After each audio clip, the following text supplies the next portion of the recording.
ladies and gentlemen, Wontumi Farms Limited failed to provide a database of farmers, of farmhands to IBAN capital, as there were no farmers working on the land, no farmhands working on the land.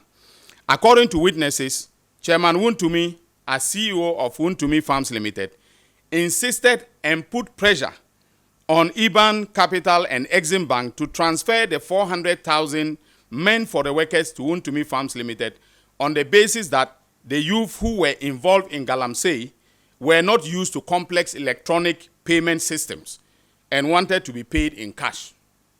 In order to execute the project, Wontumi Farms Limited had submitted a pro forma invoice to Exim Bank for the purchase of farm equipment, including tractors, combine harvesters, corn seeder machines, and Wellington boots. The invoice was submitted on December 15, 2017 as part of the loan application process. Subsequently, Exim Bank demanded proof that the equipment has been purchased. On March 18, 2018, Chairman Wontumi submitted a receipt from a company known as Kasama Enterprise for the purchase of the equipment in the sum of 4 million Ghana cedis. However, and this is where it gets interesting, the equipment purchase as shown on the receipt included bulldozers and excavators. Our investigations established that Chairman Wontumi had approached Kasama Enterprise, an industrial equipment dealer, and obtained an invoice with a promise to return to purchase the said equipment. He never went back to purchase the equipment. Instead, and this is where the criminal enterprise began, he forged the invoice he obtained from Kasama Enterprise by removing the word invoice and replacing it with receipt. This forged receipt was then submitted to Exim Bank as proof that he had purchased the equipment after the disbursement of the loan facility. Investigations established that Chairman Wontumi did not purchase any equipment and as such could not register any equipment in the joint names of Exim Bank and Wontumi Farms Limited as per the loan conditions, even though funds were disbursed to him to that effect. That all the equipment he claimed he purchased could not be traced.